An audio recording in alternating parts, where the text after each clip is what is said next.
In this video, I'm going to tell you everything you need to know about a Vietnam visa run. Now, Mark and I never thought we would be in a position where we were doing visa runs when we left the US almost 6 years ago. We got temporary residency in Mexico, in Portugal, and in Thailand. We were always on a long-term visa up until now, and we decided to switch things up. And so now we are in Vietnam and we are doing visa runs for a while. If you're not familiar with the tourist visa for Vietnam for US citizens, Vietnam has a single or multiple entry tourist visa that is good for 90 days at a time. The single entry visa costs $25 and the multiple entry visa costs 50 USD. The most important thing you need to know about a Vietnam tourist visa is that you cannot apply for a tourist visa for Vietnam while you're inside of the country of Vietnam. Knowing this was the case, before we even left the United States, I decided to give us a little bit of flexibility so that we wouldn't be tied to certain dates to have to leave Vietnam initially, because we were coming into a busy time of the year, the holidays, we celebrated anniversary at that time, and we didn't know what our plans would be. So what I did before I even left the United States, I applied for 3 successive Vietnam visas for us with some overlap of those visas. I applied for the visas one at a time, and as soon as one of the visas were approved, then I would apply for a subsequent one on subsequent dates, and then I actually applied for a third one for subsequent dates. So before we left the US in September of 2025, we actually had visas keeping us in Vietnam until about the 1st of June. And like I said, with those visas, I didn't really know what our plans would be, but I wanted to give us some flexibility so we weren't stuck with a specific date of having to leave and come back. So I had those visas overlap one another. And I did that just so I could learn what our pattern would be, how we would go about it, because you really don't know how something's going to go until you actually try it. Now, I'm not necessarily recommending that you do this, but stacking the visas, I think so far has been helpful, because it did give us that flexibility in December when deciding where we were going to go on our visa run and when. And we didn't really have to book things so much in advance because we had that overlap of time as far as how long we could stay in on our current visa and how early our second visa started.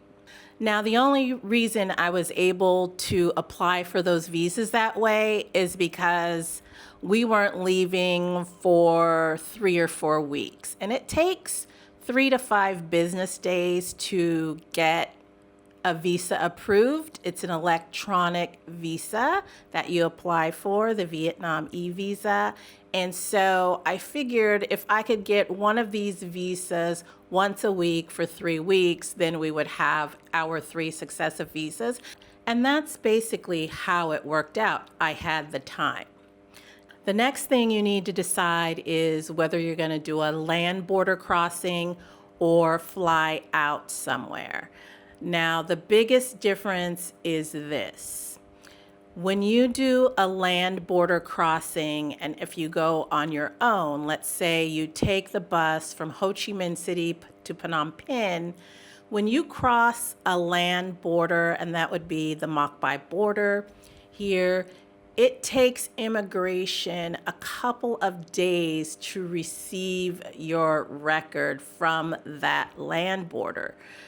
So if you're going overland and you want to apply for a new visa while you're gone, just know that it's going to take the centralized immigration system a couple of days to even receive your leaving stamp from Vietnam.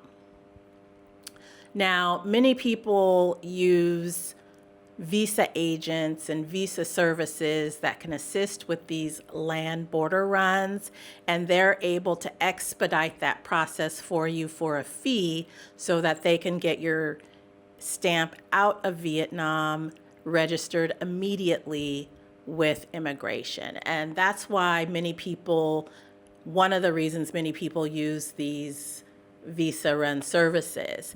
Now, if you decide to fly out of Vietnam, when you stamp out at the airport, at any one of the airports here in Vietnam, your exit stamp is registered immediately because it goes directly to the centralized immigration system here in Vietnam. So that's an important consideration you need to make when you're thinking land border versus flying out. There might be some lag time before your stamp out of the country actually shows up in immigration if you use a land border. I'm not going to talk about visa agents and visa services in this video because I don't have any experience with them. What I have researched, it seems like they are very helpful. They can streamline this process. And if you're crossing a land border, if you're a U.S. citizen and you're going into Cambodia, you also need a visa to enter Cambodia, so they can assist with that process at the border. You're able to get a visa on arrival. And it seems like it could be a really good solution if you want to go that route with a visa agent, because the entire process can be done in the same day. If you're flying out of Vietnam, I think the most important thing is to consider is, where do you want to go and for how long do you want to stay? Now, like I mentioned earlier in the video, it takes 3 to 5 business days to process a new visa online with immigration. So you're really going to want to give yourself a minimum of 5 days to process your visa, and that's 5 business days. You want to give yourself a week out of country minimum just to be sure that you can get your next visa processed and in hand before entering back into Vietnam. Now for us, we've already done our first visa run, and I'll have a vlog out about where we went coming out next week. But our most important criteria were, we wanted to go somewhere we were actually interested in going and not just going somewhere for the sake of a visa run. We wanted to go somewhere we hadn't been before. We wanted to go somewhere with temperate weather. It's winter time. We have no interest in being cold. We didn't bring any winter clothes with us, and we've just enjoyed not being cold. And there's lots of places over here that we're interested in visiting, but it's winter and it's freezing. So now is not the time for us to go to those places. And those were our main criteria for deciding where we wanted to go. If you have any questions, please leave them in the comments. I'm always happy to answer your questions. As always, thank you for watching, and I look forward to seeing you in the next video.